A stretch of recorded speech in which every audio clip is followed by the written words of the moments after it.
नमस्कार मित्रों, चलिए आज हम अथर्ववेद के परिचय के बारे में जानते हैं तथा अथर्ववेद के कुछ सामान्य जानकारी प्राप्त करेंगे। आज इस वीडियो में अथर्ववेद का अन्य नाम कौन-कौन सा है, अथर्ववेद को और किस-किस नाम से जाना जाता है, अथर्ववेद की कितने शाखाएँ हैं तथा अथर्ववेद में कौन-कौन सा प्रमुख सूक्त हैं, कौन-कौन सा सूक्तों का वर्णन किया गया है अथर्ववेद में तथा अथर्ववेद का जो शिक्षा ग्रंथ है, उस शिक्षा ग्रंथ का नाम क्या है, कौन-कौन सा शिक्षा ग्रंथ अथर्ववेद में है। अथर्ववेद में कौन-कौन सा ब्राह्मण ग्रंथों का वर्णन किया गया है, कौन-कौन सा ब्राह्मण ग्रंथ है तथा उपनिषद ग्रंथ के बारे में और अंतिम में सबसे अंतिम में अथर्ववेद के जो कल्प सूत्र हैं, किन-किन कल्प सूत्रों का वर्णन किया गया है, इस सभी के बारे में आज हम इस वीडियो में जानेंगे। उसके बाद चलिए मित्रों अथर्ववेद के अन्य नाम, अथर्ववेद को किस और नाम से जाना जाता है, उसके बारे में देखते हैं। सबसे पहले अथर्ववेद को ब्रह्मवेद भी कहा जाता है, महिवेद भी कहा जाता है, अंगिरस वेद भी कहा जाता है, भेषज वेद बोल के कहा जाता है, छंद वेद बोल के भी कहा जाता है, भृग अंगिरो वेद बोल के भी कहा जाता है, अथर्वा अंगिरसो वेद बोल के भी कहा जाता है, क्षात्र वेद बोल के भी कहा जाता है और एक है क्षात्र वेद बोल के भी अथर्ववेद को ही कहा जाता है। उसके बाद महिवेद तो सबसे दूसरा नंबर पे कह दिया महिवेद, महिवेद, ब्रह्मवेद, अंगिरस वेद ये सभी अथर्ववेद का अन्य नाम है।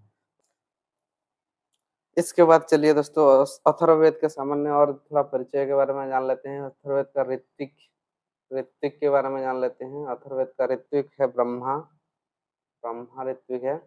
उसके बाद अथर्ववेद का ऋषि, ऋषि जो हैं अथर्वा ऋषि हैं, अथर्वा ऋषि। और उसके बाद अथर्ववेद का देवता, मुख्य देवता सोम है। ठीक है, बहुत इंपॉर्टेंट है, हर एग्जाम में कई बार एग्जाम में पूछा जा चुका है। अथर्ववेद का देवता का नाम क्या है, सोम। ऋषि कौन है, अथर्वा। ऋत्विक हो जाएगा ब्रह्मा। आगे अथर्ववेद की शाखाओं के बारे में चर्चा करेंगे। अथर्ववेद में कितने शाखाएं हैं। पतंजलि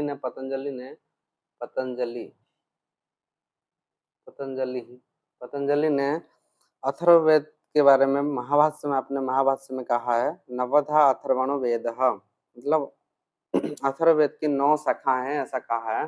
सबसे पहला है पेपलत शाखा, तौद शाखा, मोद शाखा, शौनकीय शाखा, जाजल शाखा, जलद शाखा, ब्रह्मवत शाखा, देवदत्त शाखा और अंतिम में चारणवेद्य शाखा। इन शाखाओं में से 2 ही शाखा उपलब्ध होता है। सबसे पहला है पेपलत शाखा और दूसरा है शौनकीय शाखा, चौथा में है शौनकीय शाखा। ये दोनों शाखाएं ही प्राप्त होता है। ठीक है, 2 शाखाएं प्राप्त हैं 9 शाखाएं में से, और पतंजलि ने 9 शाखा माना है। नवधा अथर्वण वेद बोल के अथर्ववेद के लिए महाभाष्य में कहा है। ठीक है, नेक्स्ट आगे बढ़ते हैं। सूक्त के, अथर्ववेद में कौन कौन सा सूक्त है, प्रमुख सूक्त है। सबसे पहले आ जाएगा पृथ्वी सूक्त, अथर्ववेद में ही वर्णन किया गया है। उसके बाद ब्रह्मचर्य सूक्त, काल सूक्त, विवाह सूक्त, ब्रह्म विद्या सूक्त, भेषज कर्म सूक्त, रोहित सूक्त, शांति सूक्त, प्रकीर्ण सूक्त, इस प्रकार से अनेक सूक्त अथर्ववेद में देखने को मिलता है। नेक्स्ट आगे बढ़ते हैं। अथर्ववेद का शिक्षा ग्रंथ, एकमात्र शिक्षा ग्रंथ प्राप्त होता है अथर्ववेद में, मांडुक्य शिक्षा, जो कि श्लोकात्मक रूप में देखा जाता है।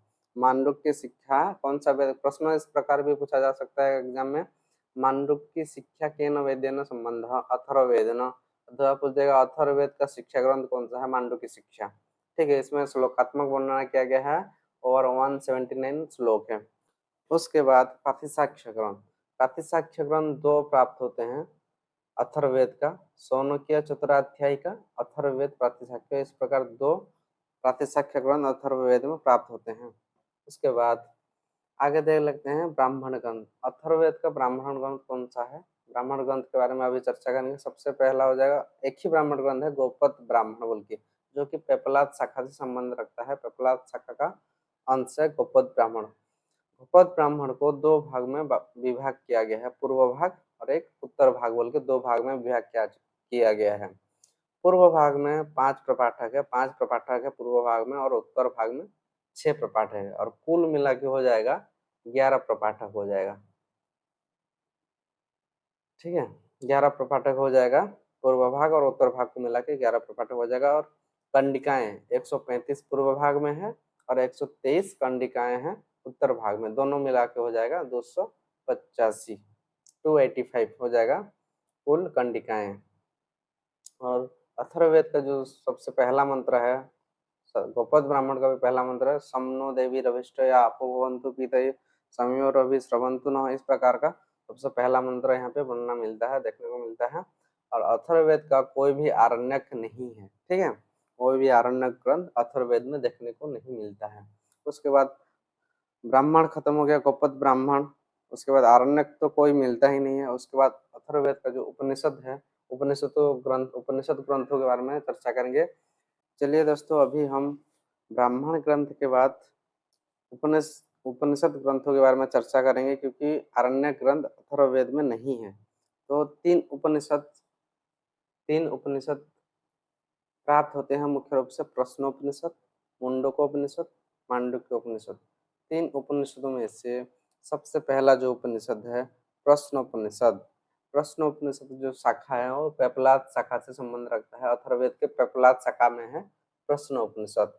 एग्जाम में पूछा जा सकता है पेपलाद शाखा से कौन सा उपनिषद संबंध रखता है, प्रश्नोपनिषद, अथवा प्रश्नोपनिषद किस शाखा से संबंध रखता है अथर्ववेद का पूछ लेगा तो पेपलाद शाखा से, ठीक है। पेपलाद शाखा में क्या वर्णन किया गया है, तो इसमें 6 शिष्यों द्वारा, 6 शिष्य हैं इसमें, 6 शिष्य इस प्रकार नाम यहाँ पे लिखा गया है। पेपलाद ऋषि को प्रश्न करते हैं, कौन कौन, कबंधी, कात्यायन, भार्गव, अश्वलायन, गार्ग्य, सौर्यायणी, सत्यकाम और सुकेशा। ये 6 जो है ना, सबसे पहला कबंधी कात्यायन 1, भार्गव 2, अश्वलायन 3, गार्ग्य सौर्यायणी 4, सत्यकाम 5, सुकेशा 6। ये 6 शिष्य जो है पेपलाद ऋषि को प्रश्न करते हैं और इस प्रश्न का उत्तर देते हैं पेपलाद ऋषि। इसी टॉपिक को लेकर प्रश्नोपनिषद बना है, ठीक है। और इसमें प्रमुख सूक्त है परम च ब्रह्मो यदोंगारः, ये सब क्या बोलते हैं प्रमुख सूक्त है वहां पे प्रश्नोपनिषद में।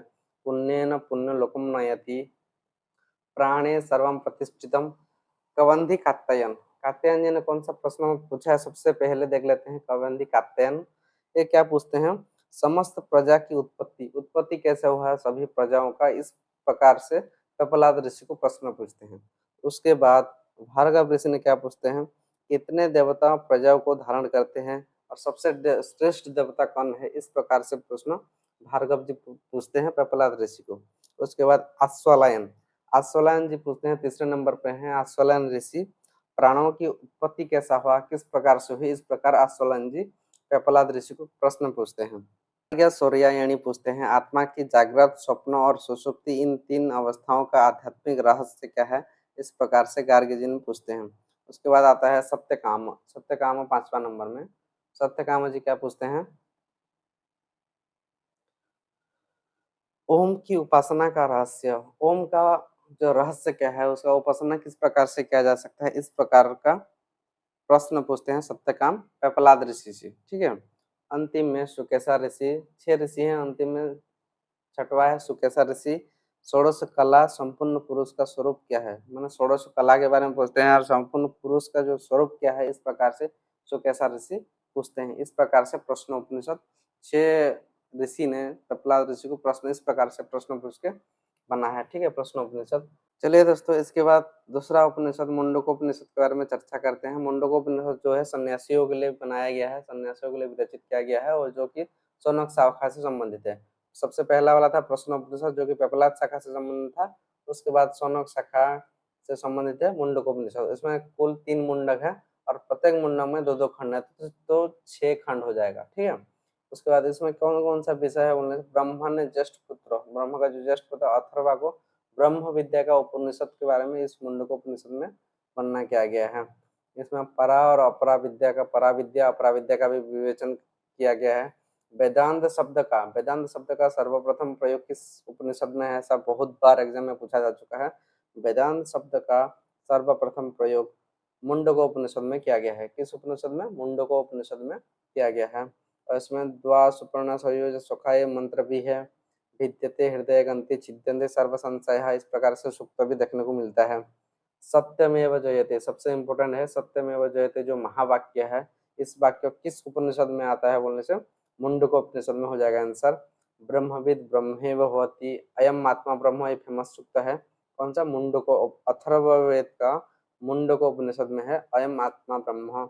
ब्रह्मविद ब्रह्मेव भवति, सत्यमेव जयते। इस प्रकार का सूक्त, प्रसिद्ध सूक्त देखने को मिलता है मुंडक उपनिषद में। उसके बाद नेक्स्ट अंतिम जो उपनिषद है मांडुक्य उपनिषद। मांडुक्य उपनिषद के बारे में अभी चर्चा करते हैं। तीसरा उपनिषद है, इसमें कुल 12 वाक्य हैं, उसको खंड भी कहते हैं अथवा कंडिकाएं, जो इच्छा कह सकते हैं। 12 वाक्य अथवा खंड अथवा कंडिकाएं। ब्रह्म की जो 4 अवस्था है, 4 अवस्थाओं का वर्णन इसमें किया गया है। आत्मनः चतस्रः अवस्था, मतलब जागृत अवस्था, स्वप्न अवस्था, सुषुप्ति अवस्था, तुरीय अवस्था। इनका भेद यहाँ पे नीचे में दिया गया है। जागृत कैसा होता है, वैश्वानर और स्थूल होता है। स्वप्न में तेजस और सूक्ष्म। सुषुप्ति हो जाएगा प्राज्ञ और अनंत। तुरीय जो है वो अद्वैत शिव का अवतार है और अवर्णनीय, इसको वर्णन नहीं किया जा सकता है, अवर्णनीय है। ठीक है। और चतुष्पाद आत्मा का भी वर्णन यहाँ पे किया गया है। ब्रह्म के 4 अवस्थाओं का वर्णन है, चतुष्पाद आत्मा का वर्णन है, और इसमें फेमस जो सूक्त है भूतम भवत भविष्यति इति सर्वम ओमकार, ओमकार का भी वर्णन किया गया है यहाँ पे। तस्य भाषा सर्वमिदं विभाति, इस प्रकार का क्या बोलते हैं सूक्त देखने को मिलता है। नेक्स्ट आगे बढ़ते हैं। अथर्ववेद में कल्प सूत्रों का वर्णन। किन किन कल्प सूत्रों का वर्णन किया गया है अथर्ववेद में, देखते हैं। स्रोत सूत्र, कल्प सूत्र में 4 भाग आता है, स्रोत सूत्र, गृह सूत्र, धर्म सूत्र, शुल्ब सूत्र। इसमें से धर्म सूत्र नहीं है अथर्ववेद में, और शुल्ब सूत्र भी प्राप्त नहीं होता है, नहीं है। तो इसका स्रोत सूत्र, गृह सूत्र के बारे में चर्चा करेंगे। स्रोत सूत्र वेतान स्रोत सूत्र एक ही देखने को मिलता है, जो कि गोपद ब्राह्मण पर आश्रित है, और इसमें 8 अध्याय हैं तथा 43 कंडिकाएं हैं। और गृह सूत्र में कौशिक गृह सूत्र बहुत फेमस है, एक ही गृह सूत्र है, 14 अध्याय उसमें, और 141 141 कंडिकाएं। ठीक है।